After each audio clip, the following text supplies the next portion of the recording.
sabotage not new to the narrative of William Ruto.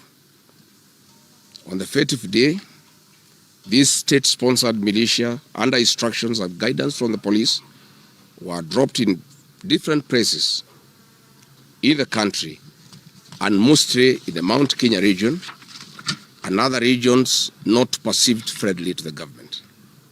They were strategically dropped past midnight, and then roadblocks were placed by the police while others was dropped early in the morning. The militia were procured by Ruto. Governors and MPs allied to him. These regions included Nairobi, Kiambu, Kajiado, Kisii, Nyeri, Murang'a, Kiambu, Kirinyaga, Meru, Nyandarua, Kajiado, Kitengela, Ongata-Rongai, Machakos, Embu, and in Wote. They had clear instructions to loot and destroy specific properties under police supervision. A killer squad of 101 that works under the Director General of the National Intelligence Service, Nuruddin Haji, was armed with assault rifles and drove in a convoy of unmarked Subarus, shooting and killing innocent protesters aimlessly in the streets and estates. This squad in Subarus, hooded and masked against court orders, are disguising themselves as DCI's officers, yet we know they are not. In fact, I would like to clarify that the National Intelligence Service has procured Subarus to give an impression that this killer gang is from the DCI. The truth of the matter is that this has nothing to do with the DCI. This is the National Intelligence Service. And this squad of 101 people was formed when I was still in government. Officers were recruited from the Administration Police Unit for special training by NIS on abductions, killings, and cover-up. And this is a squad that is killing the people of Kenya. The killings and the business destruction pattern point to William Ruto's ethnic profiling narrative, which is a master with no rival. With a close coordination of PS Interior Remo Domolo, this narrative was boosted online by state bloggers to spin the narrative. The Cabinet Secretary Kipchumba Murkomen's public to shoot to kill order, coupled with assurances to police officers that the government will not cooperate with the investigators in police conduct, has emboldened security forces. Police officers are now on record threatening citizens who are in their homes, boasting of their license to kill, acting with a confidence that can only come from the highest echelons of power. Mr. Murkomen's admission that these are not just instructions from him but orders from above removes any ambiguity about where responsibility lies. It will be recalled that in the run-up to the 2007 general election and its aftermath, the narrative of 41 against 1 was a masterpiece of William Ruto. The target was profiling Kikuyus against the rest of the country. To a large extent, he succeeded, and every Kenyan knows what happened, and it is also fresh in his mind of the ICC ordeal still hanging on the neck of William Ruto today. We remind William Ruto that his ICC cases are not yet over. They have been posed after witnesses disappeared. And what he is pretending over are crimes under the Rome Statute. It is clear history is repeating itself. And the architect William Ruto is back on the deck. He is hell-bent to finish his unfinished business with the people of Mount Kenya, destroy their businesses and make them black sheep of Kenya. Despite this horrible experience, the people of Mount Kenya voted William Ruto to a man in 2022 general elections against the advice of President Uhuru Kenyatta, whom Mr. Ruto had branded as a drunkard and a useless leader. Today, the people of Kenya, and especially the Mount Kenya region, feel sorry that they did not heed to the advice of Uhuru Kenyatta. These state-sponsored militia were key in touching of various parts of the country with ease of police assistance to prefer terrorism charges on specific people from the Mount Kenya region.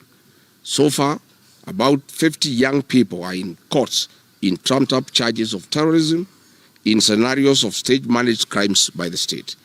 Again, this is a clear onslaught on the Kikuyu nation. A case in point, when a police station in Mawego in Homa Bay County was torched, the suspects for that particular crime have been charged with arson. But when a police station is alleged to have been torched in Kiambu, suspects from the Kikuyu nation are charged with terrorism charges. This is serious ethnic profiling. Last night, in Juja and Kirinyaga, these state-sponsored militia invaded various businesses. Luckily, in Kirinyaga, after Wananchi went to Sagana police station and they refused to act, saying they had orders from above not to interfere, the people organized themselves and repulsed the militia. Mr. Ruto's ethnic profiling has led to the destruction of the foreign properties belonging to the people of Mount Kenya. Maguna supermarkets in Meru, Kahawa West and Muranga. Nice supermarkets, hotel and petrol station, and nice city in Mwea in Kirinyaga. County supermarkets in Kabati and Kirinyaga.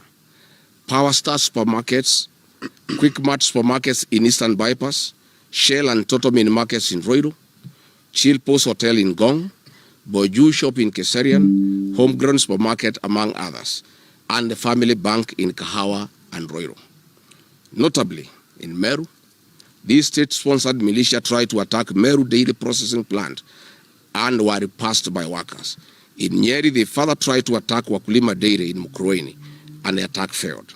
We urge our businesses to heighten security surveillance on their business premises and production lines, especially the KTDA, coffee factories, milk processing factories, among others. We take note that in Meru, on Sunday, the 6th of July, at an event attended by CS Kipchumba Murkomen, the MP for Bori, Mugambire Dikire, indicated that a supermarket would be attacked the following day. As sure as December 25 is Christmas, and true to his word, Maguna supermarket was torched by the state-sponsored militia, which the MP was private to. Why hasn't Mugambire Dikire been arrested? How did he know that a supermarket would be attacked? This is selective justice. The evidence that these militias are state-sponsored is plain for all to see. Videos circulating widely show police officers not merely failing to intervene, but actively transporting armed groups who proceed to unleash destruction with apparent impunity. Uniformed officers have been seen standing guard as these groups rampage. They are in action and a stark contrast to strong statements being made by government. In Nyeri, journalists were attacked by these militias in the presence of the police. It is well documented. This is a clear indicator that Ruto is working with governors and MPs allied to him to destroy businesses owned by the Kikuyu, the Meru and the Embu, and blame it on people who don't support his administration. This is a tactic that was used by the colonialists with collaborators who searched earth policy and torched buildings and businesses and blamed it on the Mau Mau. This divide and rule tactic will not work, Mr. Ruto. We know that in Meru, they want to use this mayhem to blame Mithika Linturi. In Embu, they have already blamed Mkonji Gitonga. In Kitengela and Gong, they want to target Senator Seki and MP Onesmus Ngogoyo. In Nyeri, they are trying to haunt Honorable Kagusha. And in Kirinyaga, they are targeting Senator Murango. We want to remind President Ruto that it is not the Kikuyus who want him out of office. It is the entire people of Kenya.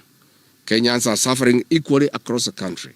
That is why Kenyans have said, if you, Mr. William Ruto, believe that it is the Kikuyus who want you out, then all Kenyans are Kikuyus.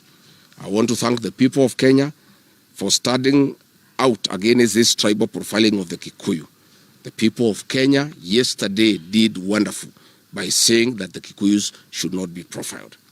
This morning, I've seen Ruto quivering and wailing in uncontrollable anger. Mr. Ruto, excessive anger is not a solution. I want, with a lot of humility, to advise you to stop being angry. That will not help. You need to know what you need to do because you have not been listening to the people of Kenya. The people of Kenya are more angry than you are. They are angry because you have overtaxed them. There is wanton corruption. There is abductions and extrajudicial killings. There is ethnic profiling and other ills that bedevil your administration. If you want to be calm, please abolish the housing levy and give dignity to the payslip. I have heard you saying that you cannot give jobs to the young people. Please restore the dignity of the payslip, restore the capacity of the middle class. The middle class will give jobs to these young people. Stop killing and profiling the young people. Listen to them.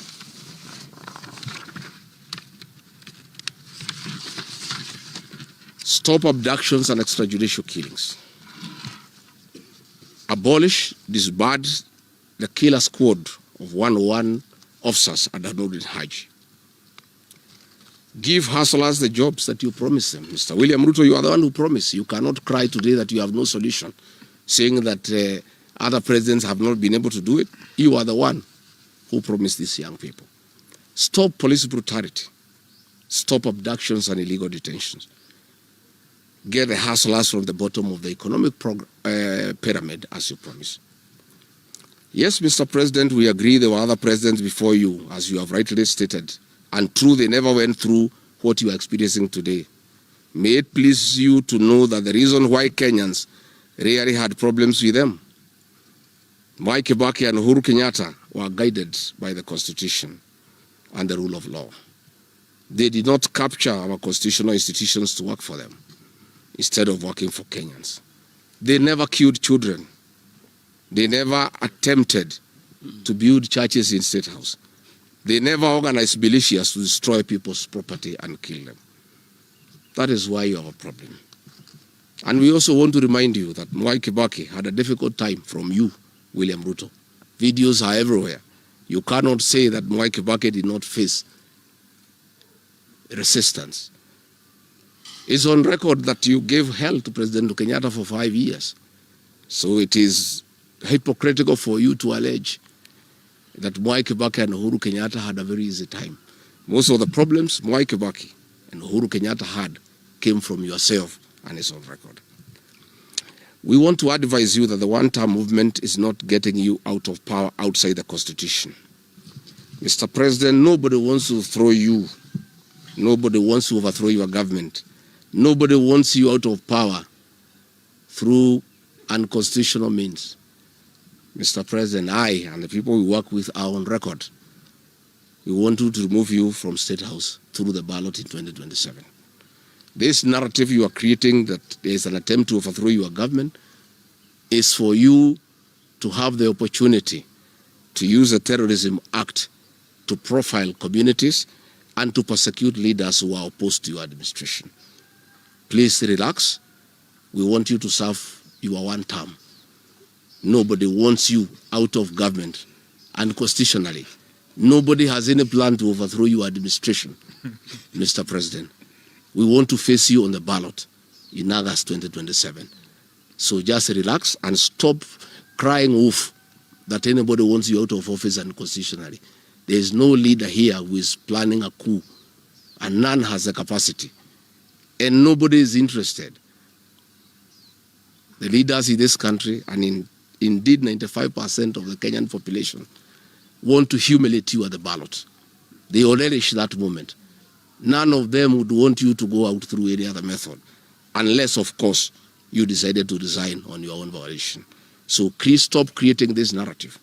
This narrative is to enable you to use anti-terrorism law to persecute leaders and to persecute the Kikuyu community. If you speak out online, Mr. President, you want to use the Terrorism Act to harass people. If you dare challenge your administration, you want to use the Terrorism Act to deal with people who are opposed to your administration. My fellow Kenyans, let us not be deceived. William Ruto has stripped away even the pretense of democracy. What we are witnessing is not the rule of law, but the rule of fear. This is not the behavior of a government that serves its people. This is the machinery of outright dictatorship. Finally, I want to announce to the people of Kenya that tonight I will be traveling to the United States of America to talk to the Kenyans in diaspora and the international community about the state of the nation. I would have wanted to stay in the country at this very difficult time when our people are under siege. But I have engagements that I'm not able to postpone. I've been threatened by people close to William Ruto, who called some of my people today, that they will want to stop me from leaving the country. I have no problem. If you want to come and arrest me at the airport, as you are threatening us, you can go ahead. I don't have a problem. You cannot sell fear to us. You know, even if you sold us fear, we cannot buy. You know, and therefore, as I'm out of the country, unless I'm stopped from going, and if I'm stopped from going, I'm still okay. I'll be here because this is my country. We have made sufficient arrangements with other leaders in the united opposition to create a pool of lawyers to come in through for our young people who are being persecuted on trumped-up charges of terrorism. And I want to explain. I have heard the president saying that people have attacked police stations and the law courts. It was all stage managed by the MP for Kikuyu. How do you explain that people can walk into a police station and they are not armed and take over the police station from armed police officers? How do you go to the courts that are guarded by armed police officers and touch them? All these attacks of vital installations were stage managed by William Ruto through Kimani Ichung'wa to create the opportunity to prefer charges against people using the Anti-Terrorism Act. That is the reality. So nobody has attacked any police station. They were all stage managed by government. And what is happening is history is repeating itself. This is exactly what Moi did in the 80s against the Kikuyu community. After the abortive 1982 coup, he used sedition laws and the clandestine Kenya movement to profile the community and hold people into court, and they'll be taken by Bernard Chunga after 5 p.m. This is history repeating itself. I want to ask our people to be calm, to be cautious, and to be strong. I want to appeal to our young people, the Gen Zs. Looking at the scenario of what is happening and what William Ruto has planned, I want to ask my children, my sons and daughters, to consider applying the next onslaught against the President William Ruto by getting IDs and registering as voters so that they can deal with William Ruto on the ballot. Because I fear for them. Anytime they go out to the streets, they are killed like chicken. I would like to preserve to us these children. We would like to live with them. We would like to see them grow.